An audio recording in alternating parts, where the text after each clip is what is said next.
নমস্কার, আমি প্রতিভা ম্যাগাজিনের সহ সম্পাদক সৌম্যজিৎ রায় এবং আপনারা দেখছেন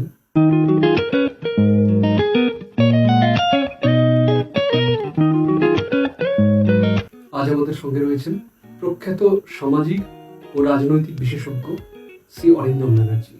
তাদের সঙ্গে কথা বলবো নানান বিষয় নিয়ে। অরিন্দম দা, বাংলা সাহিত্যে, কবিতায়, গল্পে আমরা বেশ কিছুদিন ধরে নানা রাজনৈতিক বিষয় নিয়ে অত্যন্ত জোরালো কিছু বক্তব্য দেখতে পাচ্ছি। কখনো অভয়া, কখনো 26,000 শিক্ষকের চাকরি বাতিল। এমন অবস্থা আপনার কি মনে হয়? সমাজ ঠিক কোন দিকে চলেছে এবং এর ভবিষ্যৎ কি? কিছু মানুষ সত্যি সত্যি চাকরি মেধা দিয়ে পেয়েছিলেন এবং সব ভোটের রায়তেও কিছু কিছু কিন্তু ব্যাকডোর এন্ট্রি হয়েছে, মানে টাকা পয়সার লেনদেন হয়েছে। তো এই যে সমাজে যে টাকা পয়সার লেনদেন হয়েছে, তো টাকা কে নিয়েছে? এরকম তো নয় টাকা খালি শাসক দল নিয়েছে আর চাকরিগুলো দিয়ে। এই পুরো প্রসেসটাতেই আসলে রাজনীতি এমন ঘুম ধরে গেছে আমাদের পুরো দেশে, আর বা পশ্চিমবঙ্গে বসে বলতে পারি পশ্চিমবঙ্গের কথা। রাজনীতিতে আজকে আবার এস্টাবলিশড ভালো মানুষরা খুব কম আছেন। দেখুন, যারা রাজনীতি করেন তাদের কিন্তু অন্য কোনো পেশা নেই। আমি কারোর নাম নিচ্ছি না, কাউকে আপনারাই প্রশ্নগুলো করতে পারেন। এদের যে এই বড় বড় বাড়ি গাড়ি এত বাইক বরকন্দাজ নিয়ে চলেন, এদের রোজগারটা কি? কেউ যদি এমএলএ হন অল্প অল্প টাকা বেতন পান, এমপি হলে না একটু বেশি টাকা বেতন পান, তাই দিয়ে কিন্তু এই চলে না। তো ওনাদের অন্য সোর্স আছে, সেটা যদি অফিসিয়াল ব্যবসা হয় কোনো অসুবিধা নেই। কিন্তু আমার তো মনে হয় না এদের কারোর কোনো, মানে ম্যাক্সিমামেরই কারোর কোনো ব্যবসা আছে। আপনার কি মনে হয় এটা সামাজিক ফেলিওর? মানে অবশ্যই সামাজিক ফেল, অবশ্যই সামাজিক ফেল। আমরা আমাদের যা বড় হওয়ার মধ্যে দিয়ে আমাদের ইয়াং জেনারেশনকে বা আমাদেরকে আমরা না সবসময় নিজেদেরকে নিয়ে ভাবতে শেখানো হয়েছে। তোমাকে ফার্স্ট হতে হবে, তোমাকে এটা করতে হবে, তোমাকে ভালো ভালো স্কুল কলেজে বড় বড় ডিগ্রি আনতে হবে। কিন্তু সমাজকে আমরা কি দেব এটা না আমার আগের পিঢ়ি আমাদেরকে বোঝাবার চেষ্টা করেছেন, কিংবা হয়তো বোঝাবার চেষ্টা করেছেন, আমরা নির্বোধ বুঝতে পারিনি। আর সবাই এত ব্যক্তিকেন্দ্রিক আত্মকেন্দ্রিক হয়ে গেছি যে ভাড়বে যায় দেশ, ভাড়বে যায় রাজ্য, আমি আমারটাকে যেমন করে হোক ভালো সুন্দরভাবে থাকলেই হলো। এই করে করে না সমাজে সব নিউক্লিয়ার ফ্যামিলির সমাজটি ভীষণ ছোট ছোট ছোট ছোট হয়ে গেছে। কেউ কারোর জন্য কিচ্ছু করে না। তাহলে ভাবুন না, কোনো উৎসবে মানুষের এত ভিড় পান, কিন্তু যখন কোনো একটা সিম্পল বলছি, এই গরমকাল এখন রক্তের আঁকা একটা ব্লাড ডোনেশন ক্যাম্পে গিয়ে দেখুন লোককে পাড়ায় পাড়ায় গিয়ে মানে ধন্যবাদ দিয়ে রিকোয়েস্ট করতে হচ্ছে এসে ব্লাড দিন। কেন? এইটুকু মানবিকতা তো, এর জন্য তো বিরাট কোনো কোনো না শারীরিক ক্ষতি আছে নাকি কোনো মানসিক ক্ষতি আছে, নাকি কেউ অপবাদ দেবে, আমরা কিন্তু দিই না। কারণ আমি দেবো রক্ত, কে না কে পাবে, তাতে আমার কি? এই যে আমার কি, আমি কি পাবো? এই সমাজে এই যে ইনজেকশনটা ঢোকানো হয়েছে, হয়তো ইচ্ছা করেই ঢোকানো হয়েছে, বা ধীরে ধীরে মানে বাজে লোকেদের হাতে সমাজের মানে সমাজের কন্ট্রোলটা যাওয়ার কারণে তারা নিজেদেরকে নিয়ে ভাবতে এত ব্যস্ত হয়ে গেছে যে বাকি দেশ দুনিয়া কি হলো তাই নিয়ে আর কেউ ভাবলেন না।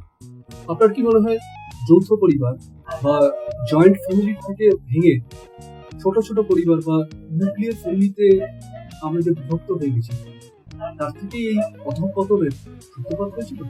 দেখুন, জয়েন্ট ফ্যামিলি ডেফিনেটলি একটা বিরাট বড় সাপোর্ট ছিল, যার জন্য বাবা কাকা জ্যাঠা ভাই সব বোন সব একসঙ্গে মিলে থাকার একটা অ্যাডভান্টেজ অবশ্যই আছে। কিন্তু কি হয়েছে, যত ইকোনমি এগিয়েছে, সমাজ এগিয়েছে, তো জরুরি নয় যে আমি কলকাতার বাসিন্দা এবং আমার পরবর্তী বা পূর্ববর্তী প্রজন্ম সবাইকে কলকাতাতেই কিছু না কিছু করে খেতে পেয়েছে। আমাকে হয়তো অন্য শহরে, অন্য দেশে, অন্য রাজ্যে যেতে হচ্ছে। কিন্তু অন্য রাজ্যে যেতে হলেও ওই পরিবারটাকে কিন্তু একসঙ্গে রাখা যেত। এবং সব থেকে দুঃখ লাগে যে কলকাতা কেন বাংলায়, বিশেষ করে বাঙালিদের মধ্যে আমি দেখেছি যে যত তাড়াতাড়ি সম্ভব ফ্যামিলিটাকে আরো নিউক্লিয়াস করে দাও। বাবা মা ছেলে বিয়ে হলো, ছেলে যদি কলকাতাতেও থাকে 50% কেসে ছেলে কিন্তু আলাদা আলাদা থাকছে। সবসময় যে বউ বলছে বলেই থাকছে ব্যাপারটা কিন্তু এরকম নয়। কিন্তু বাবা মাও বোঝাচ্ছে হ্যাঁ তুমি নিজে একা থাকো, তুমি নিজে বোঝো how to manage the world. কিন্তু আলটিমেটলি একসাথে থাকলেই যে শক্তি, এটা ছোটবেলা থেকেই আমরা জেনে এসেছি। এবং এটাকে ইচ্ছা করে রাজনীতিবিদরা, সমাজবিদরা ভেঙে দিচ্ছেন, যে যত ভাঙবেন তত সেটার কনজিউমারিজম বাড়বে। Ultimately end of the day এটা পুরোটাই একটা মার্কেটিং এবং বাণিজ্যিক খেলা। একটা পরিবার ভেঙে 4 জন হয়, তাহলে ব্যবসাটাও সেখানে যে জিনিসগুলি বিক্রি হবে, যে সার্ভিসেস গুলি বিক্রি হবে, সেটাও কিন্তু 4 গুণ হবে। এবং এই একা থাকতে থাকতে মানুষ আরো বেশি হিংস্র, আরো বেশি মানে নেই কিছু করা, নেই কোনো ভালো বই সাহিত্য। আর তারা লিখবেন কেন? লোকে কিনতেই রাজি নয়। বইমেলাতে গিয়ে শোনা যায় নাকি বইয়ের থেকে খাবারের বিক্রির বিল বেশি, এই মানে খাবারের বিক্রি বেশি। এই যদি দেশ দুনিয়ার অবস্থা হয়, তো খুব কষ্টের মধ্যেই বলতে হবে যে সমাজটা কিন্তু সত্যি নিচের দিকেই যাচ্ছে।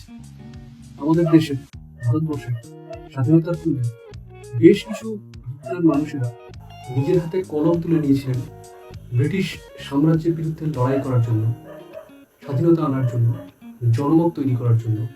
আপনার কি মনে হয় আজকের সাহিত্যিকরা মিলিতভাবে প্রচেষ্টা করলে আমাদের সমাজে যে খুন ঢুকেছে তা দূর করা সম্ভব?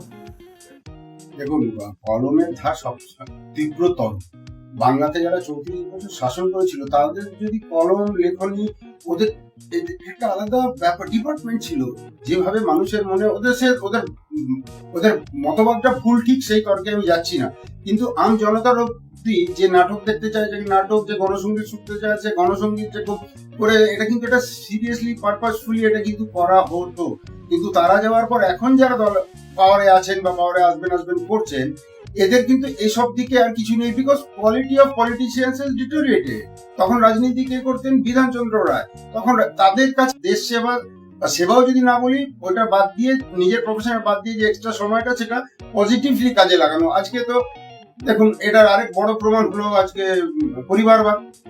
ভারতবর্ষে একটি দলের নাম বলতে পারেন যেখানে পরিবারবাদ নেই? আমরা হয়তো একটা ভারতের প্রাচীনতম দলটাকে বলি পরিবারবাদে চলে, কিন্তু ভারতের সব থেকে নবীনতম দলটাও পরিবারবাদেই চলে। তো পরিবারবাদ যেখানে অগ্রগণী ভূমিকা নেয়, সেখানে তো মেরিট সবসময়ই সফল। অবশ্যই অবশ্যই।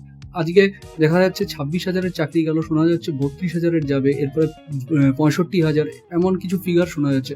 এ মানে সমাজের জন্য অত্যন্ত ভয়ঙ্কর এক বার্তা নিয়ে আসছে। কারণ যদি পয়সা না থাকে, আমজনতার হাতে যদি পয়সা না থাকে, তাহলে আমরা জানি যে ক্রাইম বাড়তে বাধ্য। তো আর সেখানে কোনো কিছুই, মানে এমনকি সাহিত্য বা কোনো কিছুই কিন্তু সম্ভব না যখন কিনা ঘরে রান্না হয় না। তো আপনার কি মনে হয় যে এই অবস্থার সুধার কিভাবে করা সম্ভব? সুধার হওয়া সম্ভব, এক কথাতে বলা সম্ভব নয়। কিন্তু এই যে যারা চাকরি হারাচ্ছেন বা হোয়াট এভার, 32,000, 26,000, বলছেন আপনি 65,000, এরা যে চাকরি হারাচ্ছেন, ওদের সাথে আমি সমব্যথী অবশ্যই। কিন্তু আমার কথা, মানে আমরাও তো বড় হয়েছি, মানে একটা যে বিশেষ করে আবার বলবো, বাঙালিদের মধ্যে যে একটা ইঞ্জেকশন দেওয়া হয়েছে না ভাই, সরকারি চাকরি দেবে। কারণটা কিন্তু নয় যে দেশকে সেবা করবো বলে সরকারি চাকরিটা যাবে না, চুরি করলেও যাবে না। এই যে মানসিকতা ইমপ্লান্ট করা হয়েছে, তার রেজাল্টের যে ব্রাইট ছেলে মেয়েরা যারা রাস্তায় আজকেও পুলিশের কাছে মার খেয়েছে, তাদের তো অল্টারনেট অপশনসও ছিল বা আছে। আমার কথা, সরকারের সঙ্গে লড়াই করা মানে হাতির সঙ্গে পিঁপড়ের লড়াই করা। সেই লড়াইটা যেমন জারি রাখতে হবে, কারণ সব রাজনৈতিক দলের আপনাদেরকে কেউ সাহায্য করবে না। আমি কিন্তু সবাই যে যার ফায়দা নেবে। আমার কথা, এই সময় তাদেরও তো একটা অল্টারনেট প্রফেশন ভাবা উচিত। ভারতবর্ষ তো একটা ছোট দেশ নয়, আর সরকারি চাকরি সব এরকম এই যে মানে বাধা গদের থেকে বাইরে আসুন। অনেক মানুষ যারা প্রাইভেট সংস্থায় কাজ করেন বা করতেন, তারা বলছেন যে এই যে চাকরি যাওয়া নিয়ে এত হাহুতাশ হচ্ছে, প্রাইভেট সংস্থায় রোজ দিন কোনো সংস্থা থেকে মানে যেটাকে বলে মাস ফায়ারিং, পিঙ্ক স্লিপ হাতে ধরিয়ে দেওয়া হচ্ছে। তো সেটাও কিন্তু একটা বিশাল বড় সমাজে প্রভাব ফেলছে। হ্যাঁ, এবং সেটা নিয়ে কথা হচ্ছে না। কথা হয়ে লাভ নেই তো। এন্ড অফ দ্য ডে যেই ব্যবসা করছে, সে আম্বানি, আদানি আর টাটা যেই ব্যবসা করছে, সে ব্যবসা করছে কিন্তু মুনাফা লাভের জন্য। আজকে যদি সে দেখে যে তার যতজন লোককে দিয়ে যত টাকা মুনাফা হওয়া উচিত সেটা হচ্ছে না, তখন সে কি করবে? ফার্স্ট ক্লাসটা লোকজনকে ছাঁটাই করবে। এটা তো স্বাভাবিক। কিন্তু মানে কত পুরনো কথা যে the fit will only survival of the fittest, এটা তো বলে গেছেন। অবশ্যই। এখন সরকারি চাকরির ক্ষেত্রে কারা সার্ভাইভ করছেন? যারা ফিটেস্ট। কারা ফিটেস্ট? সরকারি চাকরির ক্ষেত্রে ফিটেস্ট যারা বুঝ দিতে পেরেছেন।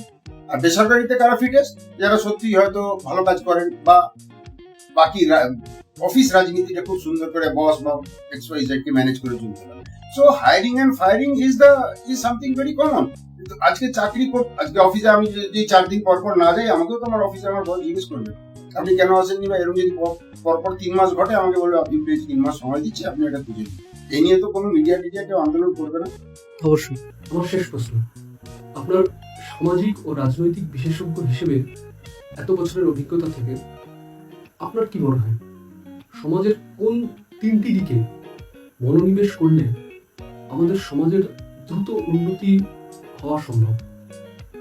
যদি আপনার হাতে ক্ষমতা থাকতো আপনি কোন তিনটি দিকে মনোনিবেশ করতেন?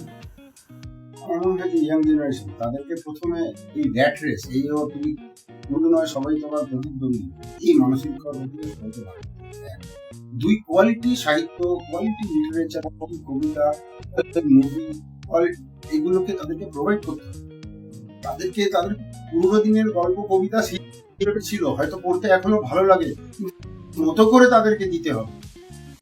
সব ভালো করতে হবে, নিজের বাইরে গিয়ে একটু দেশের কথা ভাবতে হবে। খালি ভাবছি তো দেশ আমায় কিছু দিল না, আমায় কিছু দিল না, আমি কন্ট্রিবিউট করবো। সেটা আমার শ্রম দিয়ে হতে পারে, আমার ভালো কাজ দিয়ে হতে পারে, রাস্তা ময়লা পড়ে আছে সেটা তুলে একটা ডাস্টবিনে ফেলার মধ্যে দিয়ে হতে পারে। এই কালচারটাকে আমাদের তৈরি করতে হবে। আমাদের যে ছোট থেকে বড় হবে সবসময় শর্টকাটটাই আমাদের কাছে প্রাধান্য পেয়ে এসেছে। শর্টকাট ইউর লাইফ শর্ট, এটা একদম একটা প্রবাদ বাক্য। জিরো থেকে শুরু করতে হবে, পুরোটাতেই ঘুণ ধরে গেছে। খেলাধুলো বলুন, শিক্ষা বলুন, সাহিত্য বলুন, রাজনীতি বলুন, বাকি প্রতিভা ম্যাগাজিন এবং প্রতিভাতর পক্ষ থেকে আপনাকে এই সাক্ষাৎকারের জন্য অশেষ অশেষ ধন্যবাদ জানাই দাদা। অনেক ধন্যবাদ।